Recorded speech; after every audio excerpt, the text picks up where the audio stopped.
Alchemy of Housing Justice, a podcast where we explore the collective magic we need to reimagine our housing future.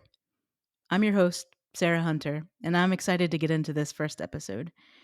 But before we do, a little about me and a little about what this podcast is about.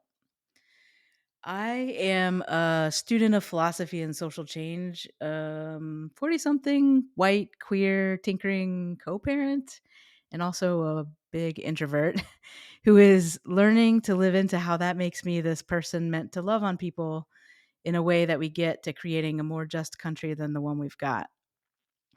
And I find myself in the constant and joyful struggle between rarely being satisfied and knowing that I play just a very small part in transformation.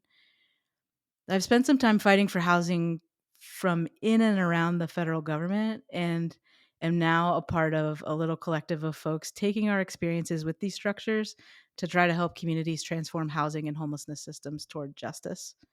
Over a series of episodes, we'll take some time with guests to explore and discuss the intersections of transforming our systems, transforming ourselves, and transforming one another in ways that keep us moving toward our collective liberation from the deep roots of colonialism in land and homeownership.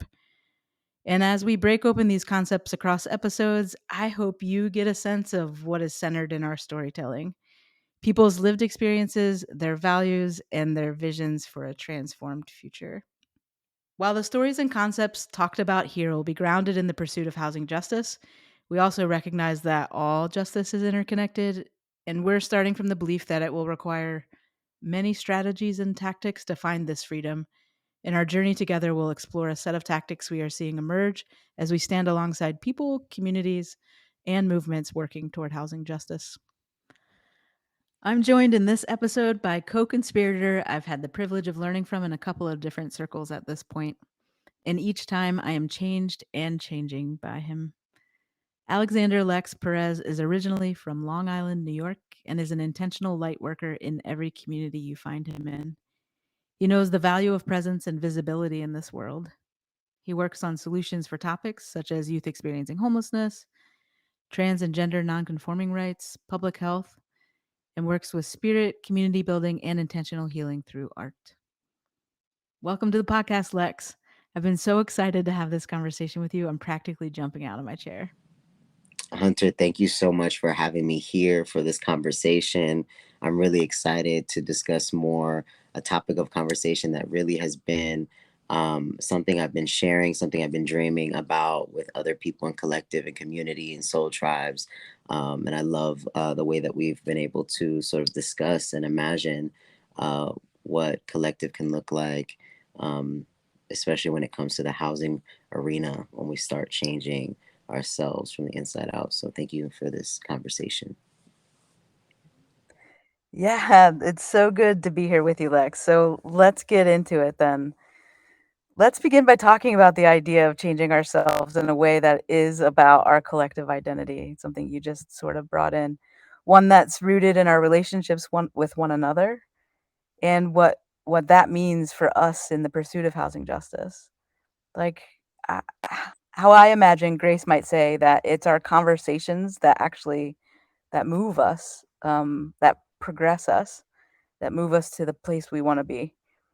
And so it matters who we're in conversation with on housing justice, right? Who needs to be in the conversation together? Yeah, I've been thinking about this a lot, especially someone who works with the viewpoint of lived experience, having had experienced sort of like chronic homelessness and sort of being in different advocacy arenas. And honestly, everyone needs to be a part of this conversation, from real estate agents to celebrities to people who are in office. And the reason why I feel that this is important is because when I think about collective, the word holistic feels synonymous. So when I think about the center of our conversations of who needs to be talking about housing justice, who needs to be thinking about housing justice, it sounds like something that also involves holistic healing, which to me involves the collective. And so everyone who has to think about the idea of a home, which is everybody, um, should be a part of this conversation and how we hold space for one another. Yeah, I mean, thinking about sort of broadening that collective, but also thinking very specifically about uh, what it means to, like many of the conversations and rooms that Mhm, I've been in, where we're trying to figure out, like, well, what do we do next? Like, whether that's at the community level or whether that's at the national level. mhm, For a long time, those conversations were with people whose, like, work and job was in the sector, right? Like, whose mhm, job was working on a housing program or whose job was working on policy, and, we've seen sort of the movement mhm, of mhm, lived expertise and the, like, value and brilliance that, folks who have lived experiences of houselessness coming into conversation and really transforming the way conversations are both happening and right. the ideas that like we're moving forward. And I like just love like having been in some conversations with you about that. I wonder if you could talk a little bit more about that. Yeah, you know, I believe that when it comes to building or creating systems or currents of change, we really need to listen to the experts involved, the young people um involved in housing justice, those that like literally are impacted by these policies and these you know yeah, these tools that we're creating. I also feel um that young people as well as older people who have been advocating for a long time, with lived experience, for housing justice, we need to have like more of an intergenerational representation of what it means to have uh, to like what does housing justice mean when we're having this conversation without people who it directly impacts, and so I feel like for sure being able to amplify the voices of young people, the voices of young black people, young brown people, young people of color, people who have different maybe immigration statuses, people who are trans, non-binary, two-spirit. Really, I feel that a lot of the people who experience housing instability, who are also like differently abled or differently capable, I feel that this conversation needs to for sure involve those who historically and categorically have been left out, or housing justice has been sort of like a large issue, because um, I feel that, I forget who said this, but, how we think about a society and where we are, if we think about who we leave out, you can say a lot about, how society is working. Um, and so I feel that that is also very important, is thinking about, um, the people that we're speaking of, and who is behind creating these policies, and how far are they from the proximity of this experience. And so I often think about like when we're creating systems for people from a place of privilege, then how could we ever truly know what the depth of this need can look like? Hopefully I got to the answer. Yeah, no, that's great. And like those like the Mhm, intersectionality, the intersections both of our own personal identities, like our racial identities, our gender identities, our sexual orientation, all of these, and our ability, all of these identities, both mhm, like as individuals and what it means to like show up in conversation with other people with our whole identity, all of our identities directly and centering, Black trans young mhm, people, for example, as a way to like actually build toward the world that actually is a world that is safe and mhm. healing and loving, even from a housing space. Like you've talked about that. Tell me a little bit more about sort of those ideas. Yeah, like I feel that the way that we speak about housing is kind of violent. The way that we speak about who is worthy of housing, and just the way that society goes about, like even when we talk about housing vouchers and things of that nature, like being rewarded or being, you know, um, you know, like a lottery, housing lottery, all of these things are very aggressive, in nature. And I feel that the more that we centralize the conversation and also like activate what is the accessibility to these conversations, right? What is the language? I'm coming from a place of being able to advocate and learn things, and have people really, put me under their wing, so I'm coming from a place of privilege, place of privilege as far as like being someone who is also lighter skinned and being someone who can be perceived as masculine or male, and we have to all unpack, what identities are we bringing to the table, right? Because though I have this access, also like I'm not someone who is necessarily has credentials that say that I can be in certain spaces like other peers. However, how we create access for one another, even me being on this podcast, is how we leverage the field, how we are able to activate the conversation and make room for one another, no matter our intersection, is really how we're able to, when I think about um, when I think about grace, I think about also that change from within ourselves. So the more you know yourself, really, the more that you can unpack, like, okay, what am I bringing to the table? And actually, how can I make room for someone else?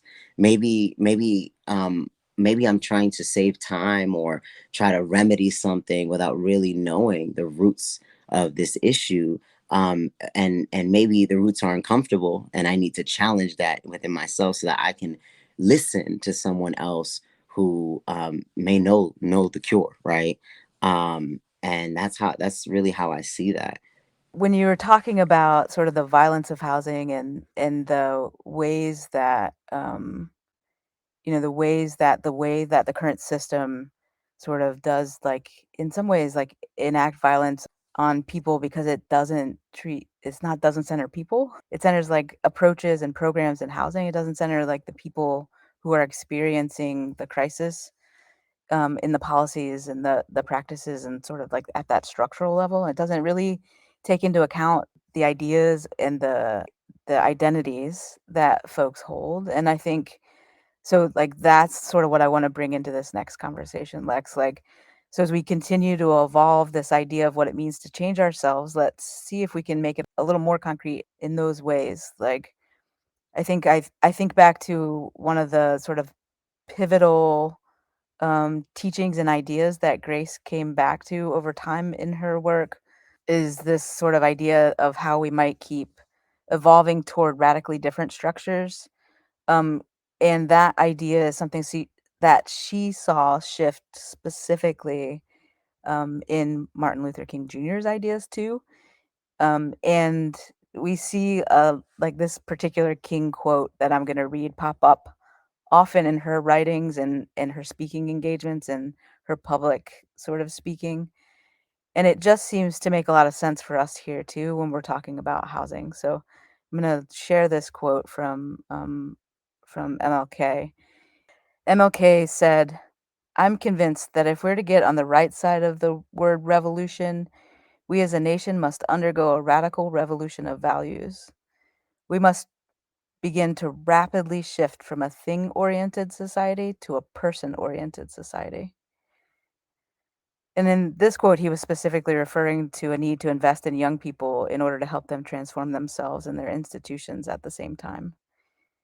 So that brings up sort of a way we might imagine something different for me, like, as I've been sort of trying to digest this, is that so much of what our so-called work is in the housing and homelessness space is organized around housing as a commodity, right? That one of the big shifts that we need to make, that a transformation we need to make in ourselves, as actors in a system in order to change policies, how we change ourselves, is to move the sector of work organized around a commodity, the thing, that's housing for us, right, to one that is instead oriented around us. Like it's oriented around people's experiences in the safety and security of their own homes. That this changing of ourselves and of the world is what housing justice means. Like that's the future we're trying to get to. So I can't wait to hear what this brings up for you, Lex. What does this way of talking about this inspire for you? Yeah, wow, Hunter, like so much. I think about how when we get older, sometimes, we try to intellectualize or think so much about, that being adult and adulting and like is knowing what we're doing. And I think that we see that everywhere. We see that in policy, we see that in activism, that we forget our roots, And to me, when I think about a root, I think about kids, I think about young people, I think about the brilliance that there is without necessarily knowing. And I think about how sometimes we get very disconnected um, from being human, from knowing that it's not about just fixing something, it's about creating, it's about revolutionizing the way that we experience um, housing and what's comfortable. And just because this is the way we've done it doesn't mean that's how we should continue to do it. Um, and it also inspires um, this whole thing that we're speaking about, from you know healing ourselves or changing ourselves to then uh, change others or inspire others to change, and then change the things around us. And when I think about that, like, this is like nothing that I that I wrote down, but when I think about that, I think about inner child healing. And I think about um, what that means as a collective as we think about housing justice, right? Like, what do you associate as being a home or worthy of being a home? How do we translate what that is? And what is housing justice if it is not centering this idea that everyone who is battling, whether it is having a home, being out, jumping from couch to couch, that, they too need to be um, able to have this conversation. What I hear from you is a bit of what it means to live in a home and have like all of the pieces that we need to feel safe and secure in our homes, and how our like housing and homelessness systems need to be centered around that. And that to me feels like transformation, also just juxtaposed with like sort of transactional relationships, right? So like thinking about relationships that way, and how often the sort of programs and processes and practices that we set up are transactional by nature in the housing space. And I wonder if you would talk a little bit about your experiencing working in the sector and what it meant for you to like sort of break that sort of transactional nature of sort of being a part of the work.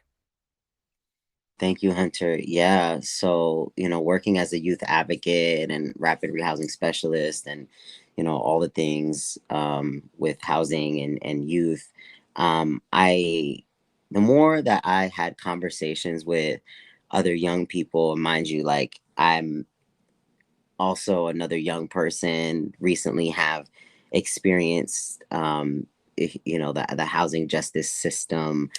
Um, I really sat to think about like the conversations that I had with these young people, and these young people often, it wasn't about, like, not necessarily being able to get a home on their own. It wasn't necessarily.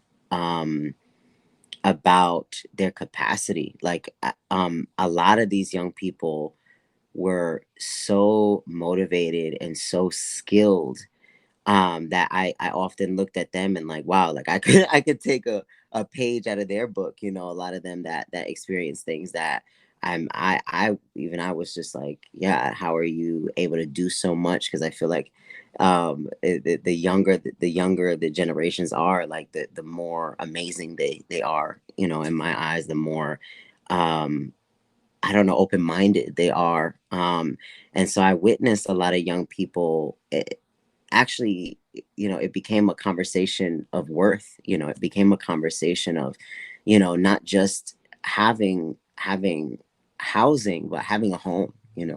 What does having a home mean? And not just having a conversation of like, where are your pay stubs, or like, uh where is your psychosocial or whatever, like, is more so a conversation of like, actually, where are you? Actually, the conversation became a lot of times with them was like, hey, like, I know that, like, you have experienced trauma with adults, with older adults, and I want to let you know that I'm not here to tell you what to do. I'm here to help you succeed. And so, as another young person who's experienced this system, I know that I can tell you that I'm going to tell you exactly what I can do and what I can't do. And that was, when I really understood changing this conversation and it not being so transactional, and letting them know, like, actually, if you can tell me what you can't do, I can do something with that. Like, us communicating is better than not communicating at all. And so, if you communicate with me, like, I can't do this because my mental health is here, or I can't do this because, you know, honestly, I actually don't have a job and I've been doing this on the side, I can I can advocate for you. I can work with you. Now, what I realized, working in this arena often, was that, um, bureaucracy doesn't really have room for being a person and having person things happen to you. Um, it really is a limited space, that, like, being able to have someone with, like as myself, with lived experience, advocate for these young people, I could add the nuanced conversation of like, hey, like, this person totally, is trying to have a job. However, they're traumatized, or however, they don't understand, um, you know, they don't understand, where they are right now, because sometimes this thing happens when you receive housing, that, you've been surviving for so long that you don't know how not to fight. And so, now that you're in a home, now all these things that you're dealing with while you were out on the street, are coming back to you. And so I started realizing the conversation needs to be holistic, the conversation needs to be intersectional, and it's got to be better than just, I'm offering you a home. Like, what about the curtains? What about the bed? What about, and also, what about you? Where are you? Like, you're working, you're going to school, you're doing all the job, interview things that we ask of you. However, you're barely present. And that's what really got to me, was realizing how many young people were accomplishing so much, right? This idea of accomplishment. However, they weren't even present to even feel, that they were at home, you know and so, what I realized is that a lot of them, it was hard for them to even maintain, and a lot of people that I know, who deal with housing instability, that are also young people, is like, how do I understand that I'm worth having a home? If everything in my life, or everything I've experienced, has taught me how to lose a home, has taught me that I'm not worthy of a home. Actually, maybe even people that I grew up around or with told me that I'm not worthy of having a home, actually put me out of a home. So, how do I heal? And how do we heal together to say that you're not competing for a home, and that the system is wrong for telling you that there's not enough room for you, that actually, it's not a people issue, it's a system issue that sees the numbers more important than the reality of what it is to be out on the street. Yeah, I hear that. I mean, I just keep coming back to like centering people, right? Centering the experience that people have in the system instead of the commodity itself.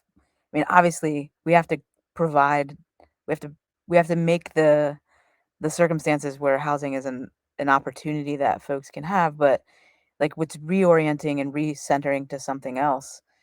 And like in all the discussion that we've just had, like it's, I'm thinking about myself, like, what do I need to change about myself? What do I need to change about the way I think about things to be able to really be able to push practices and policies in a different way in order to actually do that centering around the person and not, not go back to business as usual, not go back to the regular arguments, but really what are like how do we actually get there? That's, like it's really taking what you're just talking about, Lex, and like having each of us like change ourselves in order to change our narratives and change the structures and change the systems. In a broad sense, I have two words, which is grace and gratitude.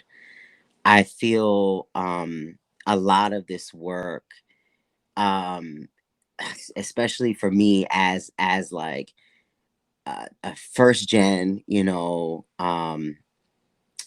Afro Latinx, man of trans experience, two spirit person, all these amazing, wonderful, beautiful things, um, is is recognizing the value that we all have, and also recognizing when I come to the table, identifying, the white buffalo in the room, like, what stands between you and I, what stands between myself and everyone, what stands between someone else and myself. Can we be real about the pain? Can we be real about maybe our preconceived notions of of who is important or what is worthy?